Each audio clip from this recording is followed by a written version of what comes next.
ta hao hổ mà ta hao hổ mà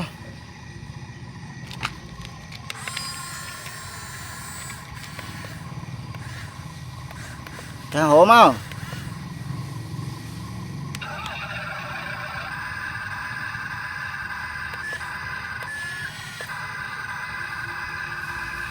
rất anh chặt chia ra hai hố mà rất tranh bóc à là đuôi chui rồi à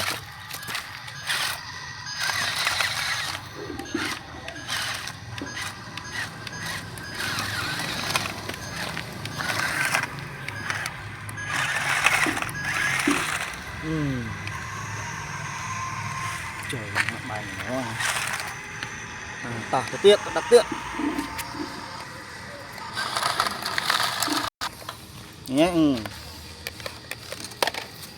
cài đã mó với nha ta pro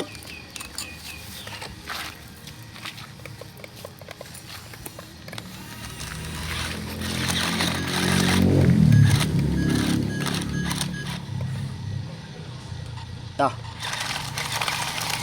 cạch cốt vu trời trời gái vô mỏi tranh mỏi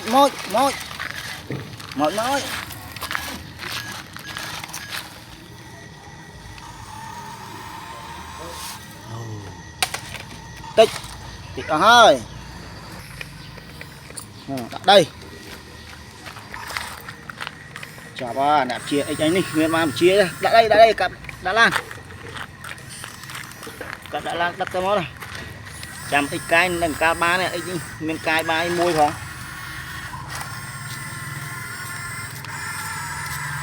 rồi bằng hộp chiêm đó ai bằng hồ đất đây bằng hồ bệnh nhớ rồi rất có nhớ rồi đa hay giờ ta chạ mưa rất chắc à rất mama hao rất mama hao mama haji mà tao mà haji din nếu mà haji din mama con lên tay opa chạ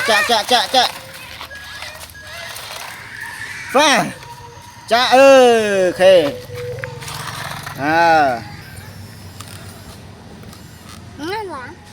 lá nó là rất là chỉ tới cay sao nó cay lá nó được chia tao tập beng tức khối rồi tới này chia du đa chứ thì cái bệnh như chụp lá nó hạt lên với vùng hạt nữa với vùng hạt chặt lấy mấy vô tiền ê cắt vô măng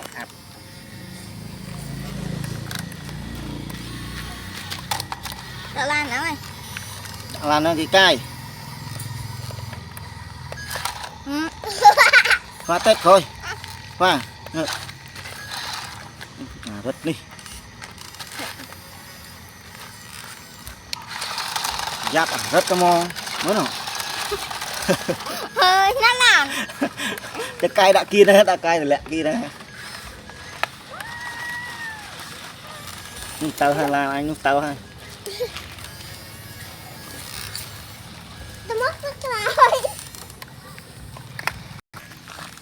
cũng có đôi đi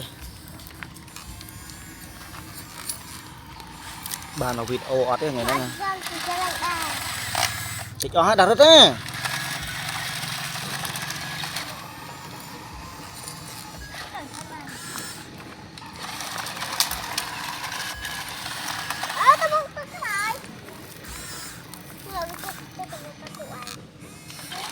ê con nói phải cho vịt cọp thì là này bắt thôi đây này bắt thôi đây cho đây bắt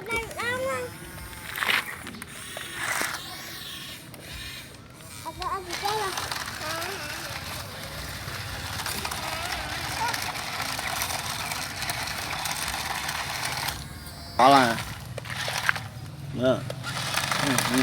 đặt con này phải lẹ này cho nên cái này nè nè hay nhá ok đặt mà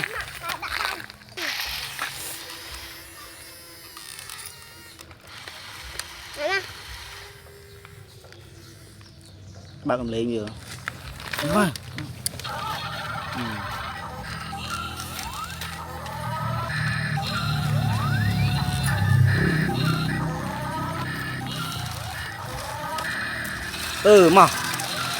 mà rồi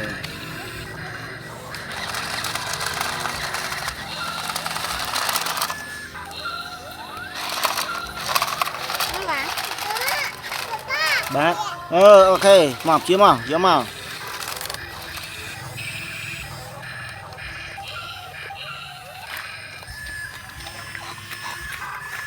vô mặt đạn vào đây plot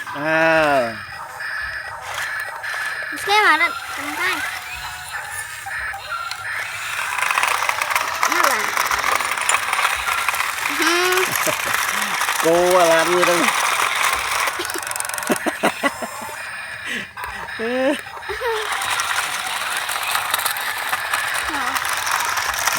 làm đi cô mà máu trong phố rồi máu nó thêm trinh khéo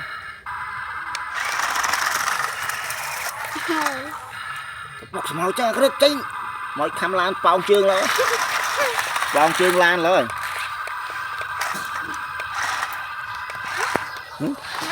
ngon khơi nghĩ chứ muốn cô mà mua nè tất cả các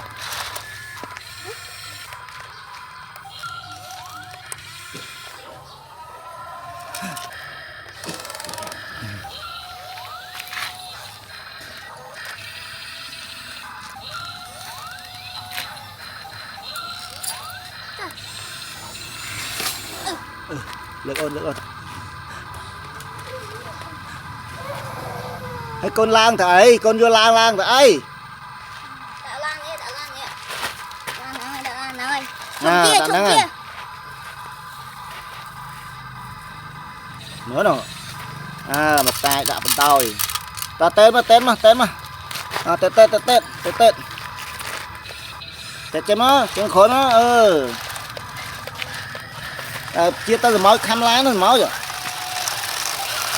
Trời ơi. Ngon rồi máu tao bên nhau. Máu tao bây giờ máu. Tính với rồi tao máu. Máu tao khăm chơi mai rồi. Chính đi.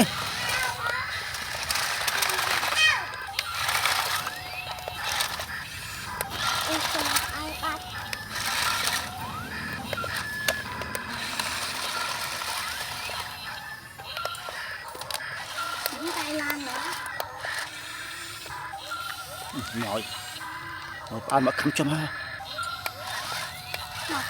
rất bao là mọi ba đó rồi rất bao là mọi